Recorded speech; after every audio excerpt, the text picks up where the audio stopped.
always there. They're always there. They don't go away. What goes away is our attention to presence and our ability to pick up on messages.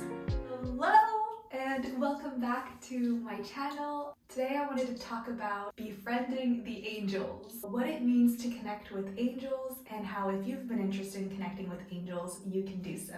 I've been really connecting with the angelic realm on a daily basis for the past 2 years, and it means so much to me that I thought I could share with you any tips and tricks on connecting with angels, whether it's to ask questions, receive guidance, and just feel the immense love and support that they provide. So, angels can make their appearance on planet Earth in different ways. The way that I've been noticing and connecting with angels has been, for example, angel numbers. They can be sequences. Very often people will think of 111, 222, 333, 444. Any repeating number can be seen as an angel number. When you look at the time, if it's 1111 or 1212, there are different sequences of numbers that also represent different things. But essentially, angels will communicate through numbers to communicate something specific. Now, I've noticed that for me personally, some numbers will mean something different than for somebody else. When I see the number 7, to me, it's a divine confirmation that I'm on the right path because I have a special relationship with the number 7. So if I see 777, 777, the number 7 is super important for me. So with time, I invite you to also look at any number sequences that come up recurrently for you and what they mean for you. What has happened around that time? Is it a confirmation? Is it to pre-shadow something? With time, you really get to explore this and get to know it yourself. I like to say, if you have a favorite number or a lucky number, look at that first, because often that already has and holds an energetic component to it and will show up in your life if you choose to be aware of it. Other things include feathers, walking around seeing feathers in random location when there are no necessarily birds or nature, so it wouldn't really make sense to see a feather. Feather for me is divine confirmation for sure. Obviously, any symbols, so if you see someone walking around with an angel or like angel wings on their t-shirt, or even like a brand, Zadig & Voltaire is a very famous brand. They have angel wings if you see that a lot. Or if you see a keychain with angel wings, or a candle with an archangel on it, or a car and someone has an angel dangling on the rear mirror. There are so many different ways that the symbol of an angel can actually appear in physical life, and also just take note of that. Okay, angel. Of course, your clairsenses can be awakened, so maybe you can hear angel voices, you can hear their whispers. Maybe you'll also hear a sound, so it doesn't necessarily have to be the voice, but it can also be a sound associated with angels, like bells or a wind sound. Maybe you can literally see them in like a hologram in front of you. Maybe you can see them in your mind's eye, or maybe you can feel them. Maybe you'll feel some shivers, or you'll feel warmth or cold, whatever body sensations, and you'll know that they're there. Everyone has a different mechanism of connecting with angels, so I really invite you to open your clairsenses. And because I only referred to a few of the clairsenses, here is a full list of them. And open even just your physical eyes, your perception in the world, to expand it out and just look out for the symbols. This guides me into how to connect with angels. So the first step would be to set the intention, right? Setting the intention, I wish to connect with angels, with the angelic realm. This can be in a form of a prayer. It can be in a form of a very simple affirmation, just declaring it, stating it. I wish to communicate with you, angels above, angelic realm, and really feel into it. What I like to do as well is I have special incense sticks that are associated with specific angels and archangels. So you can even do that as a symbolic way of connecting with angels. So every time you light up that incense, you are setting the frequency I wish to connect, or I am connecting with, I'm open to connecting with the angels. And the same with listening to binaural beats or sound frequencies that are associated with angel frequencies. So they're going to have a specific hertz. And there are tons of playlists and music out there if you go on YouTube or Spotify that provide free angel frequencies to listen to. And I love to do that, to prime the morning. If I just woke up, I'll play that, or before going to bed, Or throughout the day, if I feel like I need to breathe and connect with the angels and soften and return to my heart, then I will play those beats as well, and that's helped immensely. The second step would be to give permission.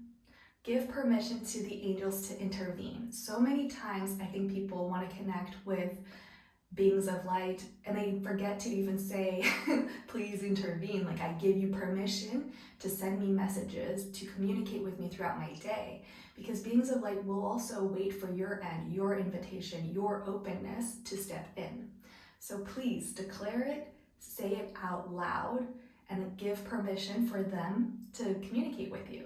Then they will. They'll step forward, because angels don't want to scare you, right? So it's really important to show and declare, affirm that you are open. Number 3, and I kind of touched upon this beforehand, is really to open your mind. Open your perception to what you thought was possible, or even your expectations. If you think, okay, I am absolutely going to communicate with angels only through feathers, then you're limiting yourself so much. Or if you're saying only through numbers, you're also limiting yourself so much. Again, I really enforce this idea of everyone communicates and picks up some signals differently. And I've shared a few things here and there, but perhaps there are other ways that I haven't mentioned and I haven't experienced myself, but I really invite you to be open, and you have to be so open that you can receive a message at any given time. Nothing is random. And when you start living in harmony and union with the divine creator, you notice that things slip in and things happen for a very divine reason. And the only way you can pick up on that is if you are fully tapped in, dialed in, aware.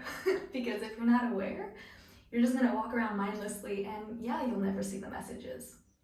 But beings of light are always there. They're always there. They don't go away. What goes away is our attention to presence and our ability to pick up on messages. So that's what's really important, is for us to be fully attuned and present. Now, it's not about over-analyzing either and getting super hypercritical in the mind and like on fear mode. No, there is an aspect of surrender and being open, but be present. Next, if you are finding it difficult, or this is completely brand new to you, or you want to kind of optimize your communication, I highly recommend doing it right before sleeping. So you're already in your bed and before you fall asleep, and right when you wake up, also in your bed, because those are states where you're not quite asleep, but you're entering a dream state, very lucid, and it's a lot easier to communicate with beings of light because you're already a lot less in the 3D experience. Your brain state has altered, and you're a lot more receptive to connecting with the angelic realm. So that's just a personal advice. I love it, but again, test it out for yourself and see what works for you. And then, very, very, very important, is to identify any fears or blockages that you may have, because any fear will be a block towards connecting with angels. And this is normal. I mean, we all have fears and it's very common, but the idea in doing all of this, if you're taking the action and you're really setting the intention and opening your eyes and opening all your senses and just really putting all your intention, and it's still like you feel like nothing, like you really feel nothing, right? Because feeling is really personal and subjective to each person. But if you really feel like, oh, this is not working, well, already there, you've got a block. You're resisting something. There's something not happening. And so I really invite you to look at what fear you may have around connecting with angels. And you may be like, I don't have any fears. Are you kidding me? I want this. I still invite you to second guess, to look at it. What's going on here? Or why do you absolutely want it? Why is there this frustration coming? Why is there frustration coming? If you've tried all of it and you still feel like you're not there, look at that. Look at that. And finally, define your why. Define your why, because angels won't make themselves present just so that they can confirm your egoic doubt, right? So if you're like, I just want to connect with angels so I can prove to myself, okay, yeah, they exist. No. Redefine your why, your intention of connecting with the angels. What's the purpose? If it's just some egoic pursuit, even spiritual ego. Oh, look at me, I can connect with the angels. Look at that. Look at that.